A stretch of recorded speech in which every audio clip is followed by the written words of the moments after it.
bonsoir chers téléspectateurs, bienvenue dans ce tout nouveau numéro de votre émission Direct 7 sur votre télévision TV7. L'épidémie de Covid-19 continue sa progression dans le monde. À ce jour, plus de 185 pays sont touchés et plus de 1,8 million de personnes sont contaminées et 114 000 ont déjà perdu la vie. Au Togo, le pays a enregistré à ce jour 77 cas, dont 47 cas actifs, 29 guéris et malheureusement 3 décès. Le diabète, les maladies cardiovasculaires et pulmonaires sont les premiers facteurs de risque pour les cas graves de Covid-19 selon les statistiques.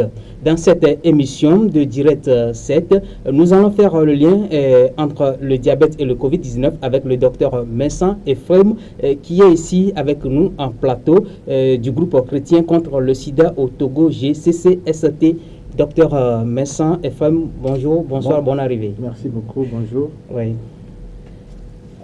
Comme je le disais, le diabète et le Covid-19 sont le thème de cette émission. Nous allons essayer de voir quel lien existe entre le diabète et le Covid-19, puisque je l'avais dit un peu plus haut, le diabète est un facteur de risque évidemment pour les diabétiques. Alors on va aborder ce sujet, voir comment est-ce qu'on peut expliquer ce phénomène, le diabète et le Covid-19. Le Covid-19, voilà. Alors ma première question, est-ce que les personnes vivant avec le diabète sont considérées comme des personnes à risque, comme je viens de le dire? Ok, d'accord, merci beaucoup pour la question.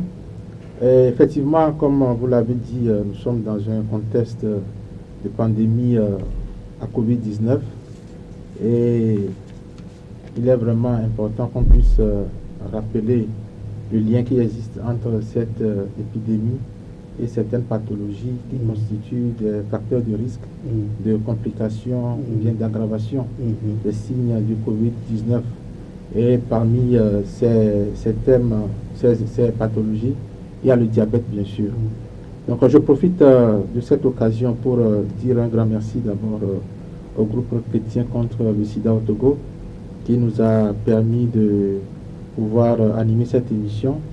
Je remercie aussi l'équipe de TV7 de nous avoir offert son plateau pour animer cette émission. Et je dis un bonjour à tous les téléspectateurs de prêter une attention tout à fait particulière à cette émission. Donc, pour répondre à votre question, je peux, avant d'arriver à la réponse, faire un bref rappel du diabète, parce que nous connaissons très bien le diabète.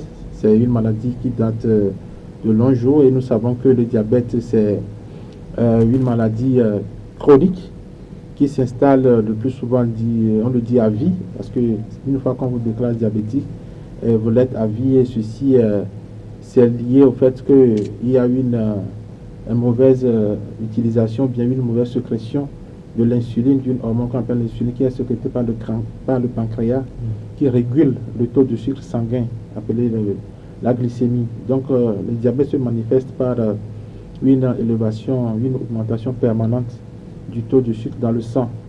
Donc, et ce taux, généralement, une fois que c'est supérieur à 1,26 g par litre, la personne est déclarée diabétique. Et cette maladie, au cours de son évolution, est marquée aussi par des complications. Parce que le diabète est une maladie chronique et il y a des complications qui surviennent au cours de l'évolution. Il y a les complications aiguës et les complications dégénératives. Donc, et ces complications surtout les complications dégénératives sont des complications difficiles à gérer. Bon, maintenant, pour faire le lien avec le Covid-19, effectivement, il y a un lien. Il y a un lien avec le Covid-19 parce que, parce que les personnes ayant une immunité affaiblie, les personnes qui ont une immunité affaiblie, et notamment ceux qui suivent des traitements tels que les malades qui sont greffés, qui ont des greffes, et puis parce que les malades qui ont des greffes sont soumis à un traitement immunosuppresseur pour éviter que l'organisme rejette la greffe. Et puis il y a des patients qui sont sous chimiothérapie, c'est-à-dire les patients qui sont des patients cancéreux, qui sont sous traitement chimiothérapie, ont une immunité affaiblie. Et les personnes âgées de 70 ans et plus les personnes vivant avec des maladies chroniques comme les maladies cardiovasculaires, les maladies respiratoires et surtout le diabète. Donc, ce sont des malades qui sont considérés comme des personnes à risque liées à Covid-19. Oui. Et voilà, avant d'aller à la prochaine question, bon, vous avez parlé du diabète. Alors, on parle aussi du coronavirus ou bien du Covid-19 avant qu'on entame le lien entre les deux maladies. Parlez-nous un peu du coronavirus ou bien du Covid-19. Bon. Qu'est-ce que c'est exactement? Merci beaucoup pour la question. Covid-19, pratiquement, je dirais que les gens sont à l'affût des informations. Et moi, je ne vais pas en dire plus parce que les informations circulent pas mal sur les réseaux sociaux. Les gens sont en quête d'informations. Bon, comme nous le savons tous, c'est une maladie virale, très très contagieuse, puisque une personne infectée peut contaminer au moins 2 à 3 personnes. Contrairement à la grippe, où le chiffre se situe autour d'une personne, avec le coronavirus, nous sommes à 2 à 3 personnes. Donc, ce qui fait que, ce qui explique la propagation exponentielle actuelle et inquiétante. Mais heureusement quand même, il faut noter que plus de 80% des formes sont modérément symptomatiques ou bien peu symptomatiques. Donc c'est ça qui fait au moins un peu, qui freine un peu la propagation de la maladie. Voilà. Et la forme sévère représente 15 à 20%. La forme sévère représente 15 à 20%. Et dans 5% des cas, nous assistons à des séjours au niveau de la réanimation. Il y a 5% des personnes qui sont admises en réanimation avec un taux de survie qui tourne autour de 50%. Donc il y a la probabilité que 50% perdent leur vie. Voilà. Donc sur les 5% qui vont être admis en réanimation 50% peuvent perdre leur vie. 50% peuvent perdre leur vie. Donc voilà un peu. Et puis et parmi les patients hospitalisés, il y a une étude qui a été réalisée en Chine, puisque nous savons que l'épidémie, l'épicentre c'est en Chine. Voilà. Et il est noté que 48% des patients hospitalisés avaient déjà une comorbidité. C'est-à-dire ils ont une pathologie, une maladie déjà qui existait déjà avant que le coronavirus ne vienne s'ajouter. Et parmi ces maladies, tu as eu à les citer les maladies cardiovasculaires et puis il y a aussi le diabète. Le diabète. Voilà, c'est le diabète qui nous rassemble ce soir sur le plateau. Oui. Et, docteur Ephraim, est-ce que le diabète augmente le risque de contracter le Covid-19? Non, je dirais non. C'est pas parce que vous êtes diabétique que vous êtes exposé à la maladie. Non, pas du tout. Nous sommes tous exposés. Oh, oui. C'est le même risque que nous tous, nous courons. Donc, c'est pas parce que moi je suis diabétique que je suis plus exposé, je cours plus de risque de contracter la maladie. Non. Mais il faut noter que les personnes ayant une immunité affaiblie, notamment par les traitements, comme je viens de le dire, et les patients qui ont des maladies chroniques, que ce soit respiratoire, cardiovasculaire, sont aussi plus à risque. Donc, il y a aussi un éminent professeur français, le professeur Ronan Roussel, qui est diabétologue au niveau de l'hôpital Bichat en France, qui a expliqué que le diabète est l'une des situations à risque d'infection sévère à Covid-19. Et selon les premières études qu'on a réalisées en Chine, le diabète multiplierait par 2 à 4 le risque de décès lié à Covid-19. Voilà. Et oui, c'est bien vrai que nous parlons du diabète, mais est-ce que ces maladies chroniques-là, vous pouvez nous en citer quelques 2 ou 3? Oui, les maladies dont nous parlons, nous avons déjà cité le diabète, il y a l'HTA, l'hypertension artérielle. Nous pouvons citer les maladies respiratoires telles que l'asthme. Ils sont des patients qui ont déjà un terrain qui est prédisposé. Et puis, bon, comme je l'ai dit, vous savez, j'ai parlé de l'âge. Les patients âgés de 70 ans et plus, vous savez que plus on prend de l'âge, plus nous drainons. Le corps s'affaiblit. Voilà, le corps s'affaiblit. Il y a beaucoup de maladies qui suivent. Voilà. Donc, et voilà. Maintenant, pourquoi les personnes vivant avec le diabète sont plus à risque de développer des symptômes sévères et des complications? Oui, effectivement, les personnes diabétiques sont plus à risque, comme tu le dis, de développer des formes sévères de la maladie et puis des complications, effectivement. Parce que pourquoi vous savez, comme je l'ai dit, le diabète, c'est des fluctuations des fluctuations de la glycémie. Chez le sujet diabétique, l'organisme n'arrive pas à stabiliser le taux de glucose. Et il arrive souvent que ce taux de glucose reste toujours élevé.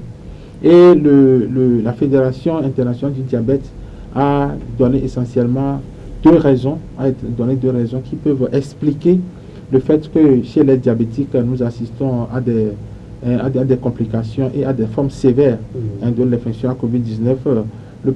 La première raison qu'ils ont évoquée, c'est que le système immunitaire des personnes diabétiques est affaibli. Il est établi que quand vous êtes diabétique, vous avez un système immunitaire affaibli. Il est donc plus difficile de combattre le virus sur un terrain déjà immunodéprimé. Et les risques que la maladie évolue vers des symptômes sévères sont plus grands. Et aussi, étant donné que la maladie va évoluer, va se compliquer, ça va mettre beaucoup plus de temps pour être rétabli. Parce que la prise en charge va prendre beaucoup plus de temps. Donc l'infection qui va traîner sur un terrain comme ça. La deuxième raison est qu'il est probable que le virus se développe plus facilement dans un environnement caractérisé par des valeurs élevées de glycémie. Généralement, on dit que le microbe aime le sucre. Donc voilà, chez les sujets diabétiques qui ont un taux de glycémie élevé, le microbe ou bien le virus aura plus tendance à se multiplier chez ces patients-là. Donc évoluer plus rapidement vers les complications. Oui, et ces patients et ces personnes vivant avec le diabète, est-ce qu'on peut dire que les risques sont les mêmes pour toutes? Oui, est-ce que les risques sont les mêmes pour tous les diabétiques? Je dirais non. Le risque n'est pas le même pour tous les diabétiques. Ce n'est pas parce que je suis diabétique que si on me déclare positif à Covid-19, donc j'ai envie de dire que je vais obligatoirement manifester une forme sévère ou bien une forme compliquée de la maladie. Non. Il y a d'autres facteurs associés. Il y a des facteurs associés, parmi lesquels nous pouvons citer l'âge. Et il y a aussi le type de diabète, surtout le diabète de type 2, voilà, qui est un facteur. Et le traitement utilisé. Le traitement utilisé, ici, quand on parle de traitement utilisé, ce n'est pas le traitement du diabétique en tant que tel, mais il s'agit des autres traitements associés. Parce qu'il a démontré qu'il y a certains médicaments qu'on ne doit pas utiliser avec cette infection à Covid-19. Il y a certains médicaments qu'il faut éviter. Je vais citer par exemple l'ibuprofène, en cas de fièvre liée à Covid-19, il faut utiliser le paracétamol, éviter plutôt l'ibuprofène. Donc voilà, donc c'est les traitements utilisés. Et la présence ou non d'autres maladies, ou bien de problèmes de santé, si la personne a d'autres problèmes de santé qui viennent s'ajouter. Exemple, une personne diabétique hypertendue, donc vous voyez, est beaucoup plus à risque de manifester les formes compliquées de Covid-19 qu'une personne qui n'a que le diabète seul. Donc dans tous les cas, le fait d'avoir des valeurs élevées, de la glycémie constitue un risque.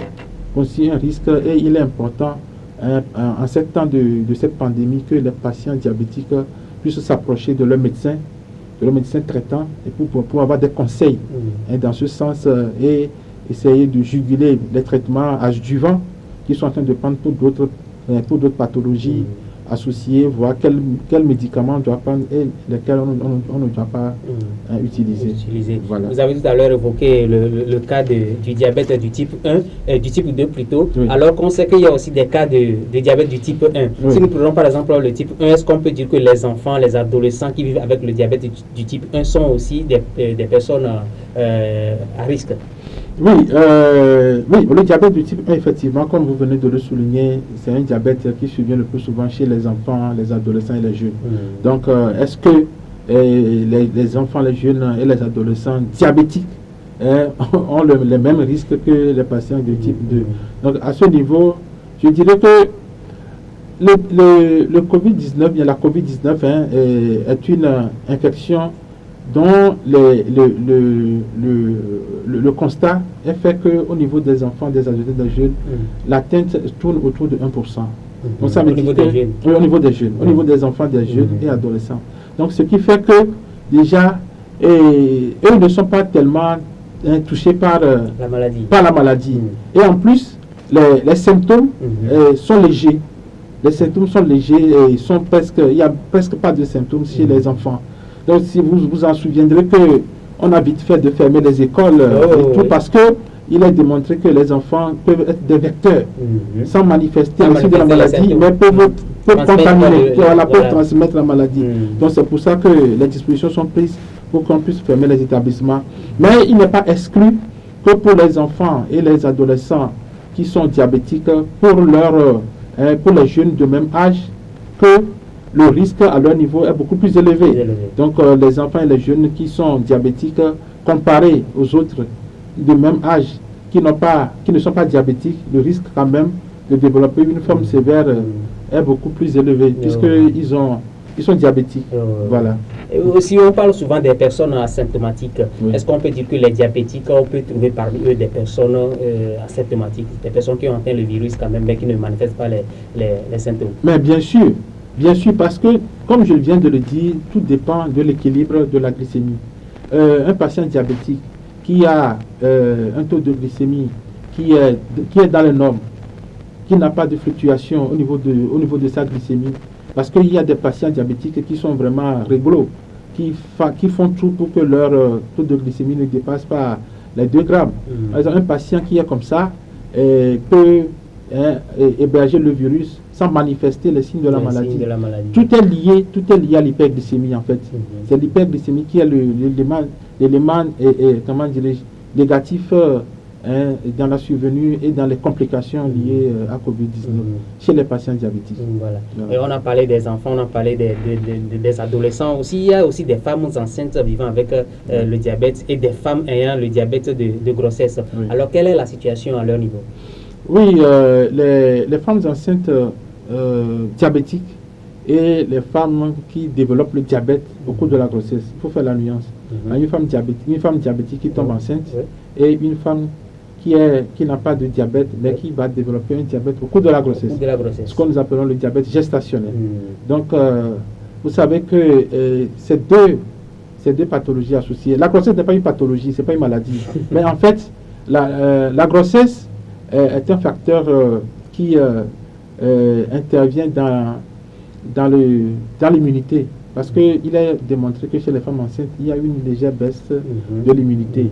Donc, du coup, une femme diabétique, une femme enceinte et diabétique a 2 facteurs de risque qui peuvent compliquer le tableau lorsque la Covid-19 va survenir. Donc, vous comprenez. Donc, ce sont les changements physiologiques. Les changements physiologiques qui surviennent dans l'organisme et dans le corps de la femme qui sont les facteurs qui aggravent la survenue de cette maladie. Mais heureusement, il est démontré que dans le liquide amniotique, c'est-à-dire le liquide qui entoure le fœtus, dans le sein maternel, et au niveau du placenta, et puis au niveau du lait maternel, chez les femmes enceintes qui sont contaminées, on n'a pas retrouvé la présence du virus à ces niveaux, que ce soit le liquide amniotique, le placenta, ou bien au niveau du lait maternel. Donc on n'a pas retrouvé. Ce qui fait que le fœtus, que les femmes enceintes contaminées, il ne court pas un risque, le fœtus ne court pas de risque, tout en étant dans l'enceinte, dans le sein de la maman. Mais bon, pour le moment, les études ne sont pas totalement finies. Le risque n'est pas exclu totalement, mais les recherches se poursuivent pour qu'on puisse avoir beaucoup plus d'éléments là-dessus. Mais ce qui est important de toutes les façons, c'est que si toute femme est enceinte qui est diabétique, il faut veiller à ce que la glycémie soit vraiment contrôlée pour qu'on ait un taux normal, puisque même l'hyperglycémie est un facteur délétère pour l'enfant qui est au sein de la maman. Donc il faut qu'une femme enceinte diabétique soit bien suivie pour que la glycémie soit bien réglée. Et maintenant, quel est l'impact de la Covid-19 sur la gestion du diabète? Voilà, ça c'est une question très intéressante. Vous savez, toute maladie virale, les maladies virales affectent gravement la glycémie. La maladie virale affecte gravement la glycémie. Même le virus de la grippe, si nous prenons le virus de la grippe par exemple, est un virus qui agit beaucoup sur la glycémie. Le Covid-19, lorsque ça survient, va entraîner de graves perturbations. et ces perturbations vont dans le sens de l'élévation. La glycémie va augmenter rapidement. La glycémie va augmenter rapidement et puis va évoluer rapidement vers ce que nous appelons un état d'acidocétose. L'acidocétose, c'est une complication aiguë qui survient chez les patients diabétiques lorsque le taux de glycémie va avoisiner les 3 grammes déjà, et il y a l'acidocétose qui s'installe. Mais la bonne nouvelle aussi, c'est que généralement, quand nous voyons sur les panneaux de sensibilisation en ville, les 3 signes majeurs sur lesquels on attire notre attention, il y a la fièvre, il y a la toux, et puis les difficultés respiratoires. Donc, c'est pour dire aussi que dans ce contexte actuel dans lequel nous sommes, un patient, bien un diabétique qui présente une fièvre et qui n'a pas de graves perturbations de sa glycémie peut se rassurer. Peut se rassurer parce que s'il s'agissait effectivement de la COVID-19, il va constater que sa glycémie va flamber, la glycémie va augmenter, va sérieusement augmenter et va même évoluer vers des complications de ce que je viens d'appeler d'acidocétose. Donc c'est ça l'impact que le COVID-19 joue sur le diabète. Ça vient compliquer, ce qui fait que un patient diabétique qui vient de contracter le COVID-19 va non seulement présenter les signes graves du COVID-19, mais aussi les complications liées à l'augmentation de la glycémie, à l'hyperglycémie. Je ne sais pas si vous comprenez. Donc ça peut faire 2 tableaux. On va la COVID-19 qu'il faut gérer, et il y a aussi le diabète, l'hyperglycémie, les complications. Mais c'est ça qui fait que le taux de décès parmi ces patients-là est élevé, reste relativement élevé, on va dire mais relativement élevé. Voilà. Donc on a constaté que un quart à un tiers des décès parmi les patients qui sont les personnes décédées est lié au diabète. Voilà. Maintenant, si nous prenons l'actualité dans son ensemble, on sait que le diabète et la COVID-19, il n'y a pas de vaccin, il n'y a pas de médicaments, il y a juste des mesures préventives ou bien des mesures barrières. Maintenant, le cas du patient diabétique, quelles mesures lui doit adopter à part ces mesures barrières? Il y a autre manière de s'isoler, je ne sais pas, de s'éloigner de cette maladie? Oui, les mesures d'isolement nous concernent tous. Il n'y a pas un cas exceptionnel. C'est nous tous qui sommes vraiment concernés. Les mesures d'isolement nous concernent tous. Mais si moi-même je sais que j'ai l'information que je porte une pathologie, bien une maladie qui m'expose plus au moment où cette maladie-là va se déclencher chez moi, je suis plus à risque de manifester des signes de complications ou bien des formes sévères de la maladie. Moi, je dois prendre beaucoup plus de risques et plus de soins de moi-même. D'accord? Donc, c'est pour dire que il faut que c'est vrai que les mesures d'isolement s'adressent à nous tous, mais les patients diabétiques ou bien les patients diabétiques bien vivant avec le diabète doivent prendre plus de mesures de précaution et éviter surtout les sorties, éviter les visites si vraiment cela n'est pas nécessaire.